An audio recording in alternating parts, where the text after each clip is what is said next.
What's up, guys? So I'm going to use my salt supply S2. I'm going to use an MCS tank adapter, and I'm going to put it on my CO2 tank. This looks a lot like my HPA tank, the big one. This is CO2. You can tell the difference because CO2 tanks don't have regulators. I'm just trying to take this thread protector off. 1 second. So yeah, CO2 tanks don't have regulators because this is unregulated.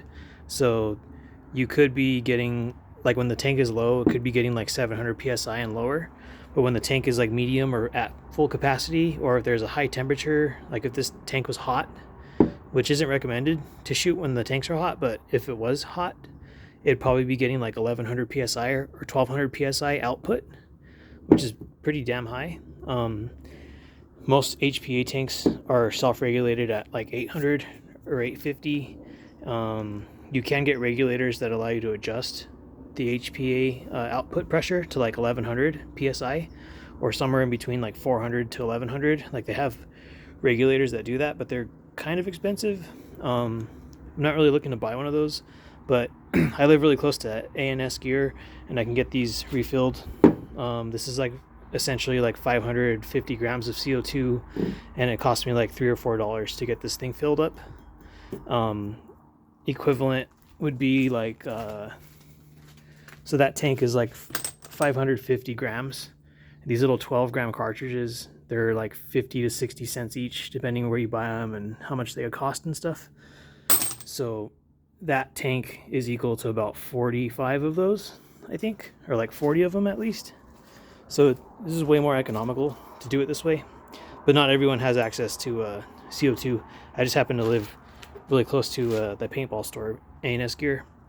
So I'm going to shoot aluminum balls, and I'm going to shoot the 10.9 gram riot balls. I haven't done that in this yet because I was always scared that these would get stuck in the barrel, and I still haven't tried it, but I know how to open this up now, and I've taken it apart and maintenanced it, because I shot I don't know, I've shot this a lot in the past, like probably 600-700 rounds have gone through this thing, and then I finally took it apart and re-greased everything, and it did need it. So if you're just practicing like once a month or something, you should be fine. But if you're using these constantly, or if you have it like hooked up to an air tank or something and you're shooting it a lot, you're gonna want to open it up and re-lube and re-grease everything, because mine actually had some wear on the inside. I didn't have any issues as far as it like leaking air or not performing as good. It was still performing well. I just knew it was time for me to maintain it. And yeah, there's a video out there how to take it apart and maintenance it and lube it all up and everything. It's not that hard. It took me like 15 minutes. The hardest part is these little springs in the trigger and stuff. But if you're not comfortable doing it, just send it into Salt Supply. I'm pretty sure they'll service it for you, especially if it's under warranty. I haven't done anything to this. It's all stock. But yeah, I'm gonna get chrono readings and on the aluminums, and chrono readings on the 10.9 gram riot balls. They're kind of big. The bore size on these, they're like 691, 693, and that's kind of big for the Salt Supply S2 barrel. So if they end up getting plugged or something, I know how to take this apart and unplug it. But curiosity got the better of me, and I've been wanting to try it since I took this apart, and I know how to take it apart now. So I'm gonna start firing. 1 second. All right, you guys, this is the aluminum balls. I have shot them out of the Salt Supply S2 before, and on a warm day, they were getting like 25 joules, which is about 275 feet per second. I'll see what this does. It's cooled off out here. It's not that warm right now. It's probably like 78, 80 degrees, and my tank hasn't been in direct sunlight or anything, so these are kind of like normal operating temperatures for everything. 270. So yeah, it's almost 25.3 joules. So it's probably 25 joules. 274. This is the 7.2 gram aluminum balls. 272, 268, 266. I don't typically shoot hard objects out of my markers very often. I pretty much only do it when I make videos because it does a lot of wear and tear to the pieces inside. So this is the 7.2 gram column, and I was hitting pretty consistent around 270. So I'd say it's at least 25 joules. I'm gonna clear out the box and load up the 10.9 gram rubber riot balls. All right, you guys, 10.9 gram steel core rubber outside riot balls. I've never shot these in the S2 before, so I don't know what's gonna happen. I could get a barrel jam. It might work perfectly. These are oiled. I just oiled them right now, so I'll see what happens. 220. 220 is 24.5 joules. So here's my little paper, 10.9 gram ball. 220 right there is 24.5. I'm gonna shoot 10 rounds just because I've never tried it before with this marker. I was always scared that the barrel would cinch down on them and they get plugged. But first shot was good, so 220,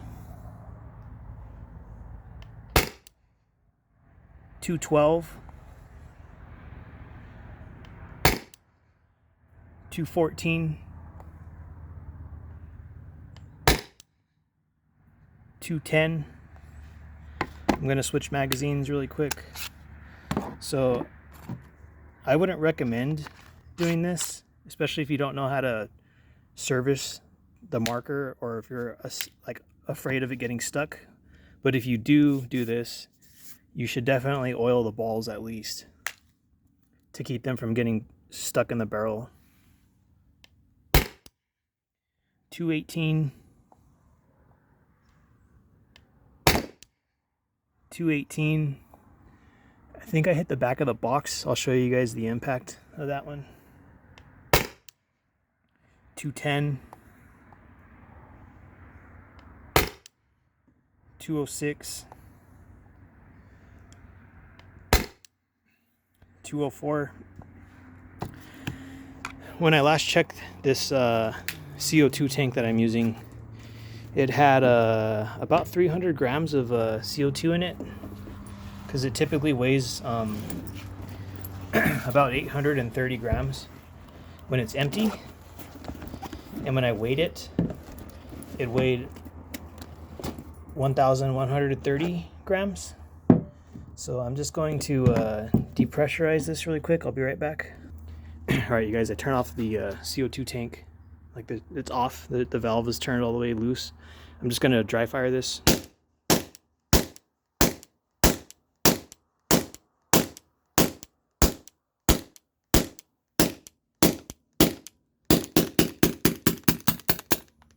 So I probably would have got like at least 5 pretty powerful shots with the air pressure that's still in the marker. I'm gonna degas this really quickly. The salt supply, it doesn't have a degas option like how the Umarex product line does. Like there's a little button to press on this, so you have to shoot all the air out once you turn off your tank. Shoot all the air out, and then slowly either loosen up the line on the bottom or do it fast. I usually do it slow because I have a ton of these. This is a CO2 tank O-ring or HPA tank O-ring. I have like 100 and something of these things in my bag right here. So those are cheap to replace. It's much easier and cheaper to replace that O-ring than it is to replace this quick disconnect O-ring. The quick disconnect O-ring, it's harder to get into. I don't know like price wise how much they are, but it's a lot harder to get inside of here to replace the O-ring. It's much harder to do that than it is to just get like a hook and pull this off, this little rubber seal. Way easier and cheaper for me to replace that rubber seal. So one of these I think hit the back of the box. I think I missed the the sweatshirt and the shirts and stuff I have in here. This thing's been getting destroyed. Like, I probably wouldn't wear this anymore, even for working on the ranch out here. It's just totally like screwed up. So it's probably just gonna be my shooting sweatshirt from now on, because yeah, there's just way too many holes. I don't think it didn't sink into the cardboard anywhere. I thought I hit right here and it may have got stuck, but I see a divot, but I don't see a round stuck in the cardboard. So that's 4, 8. There's still 2 floating around in here somewhere. I'll find those off camera. Actually, there's one down here. My finger can feel it. Let's see where that is. It might not be a rubber one, but I know it's just a black nylon ball. Oh no, there's something up here. So that's the first layer. This is the second layer.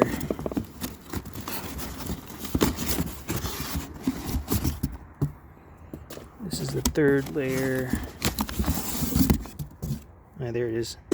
So yeah, one did go in. It went through three cardboard layers. But yeah, this is just kind of like normal shipping box cardboard.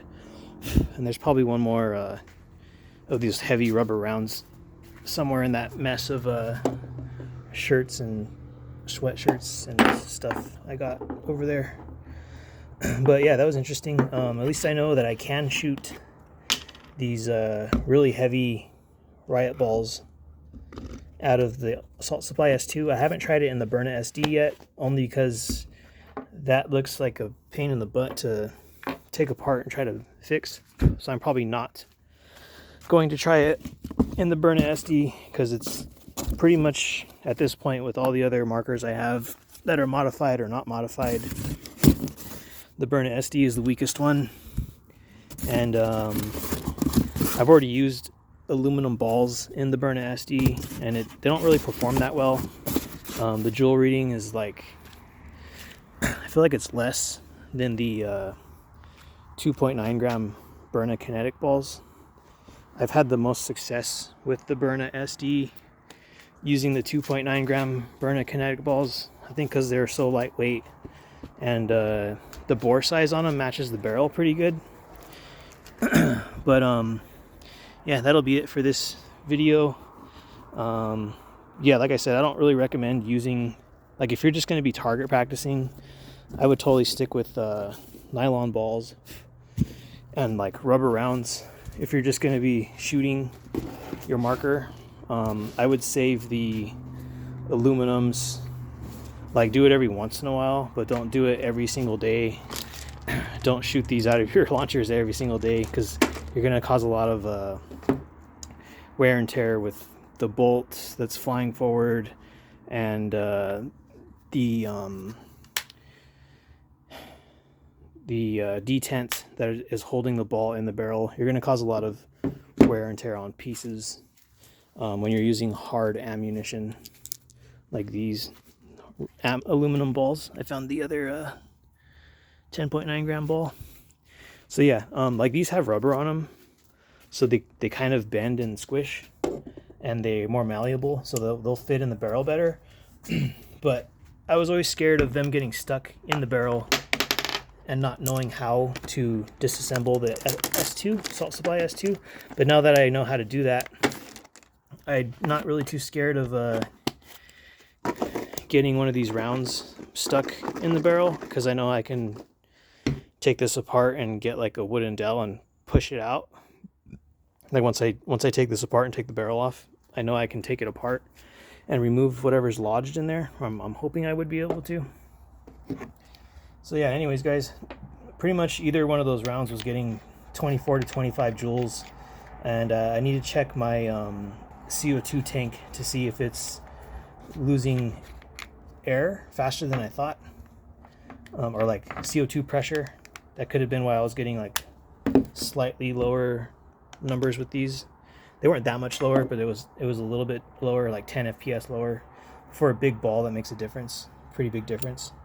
So instead of hitting like, when it was hitting 220 feet per second with these big 10.9 gram balls, it was getting like 24.5 joules, I believe, according to my little paper. And then I don't have a 210 readout for these 10.9 gram balls. 210 is in between these, so it was probably getting 22 joules, which I'm not sure what a 2 joule difference would feel like if you're actually getting hit by that. But there was a slight drop after like the first 5 rounds. But I was on this big tank, so I wasn't expecting that. The only thing that could cause it is this is getting cold because of the CO2 going through it, making everything cold and restricting everything, making some stuff bind up. Or this pressure is going low. But like I said, I feel like this had like 300 grams of CO2 left in it, so it should still have like 250 grams.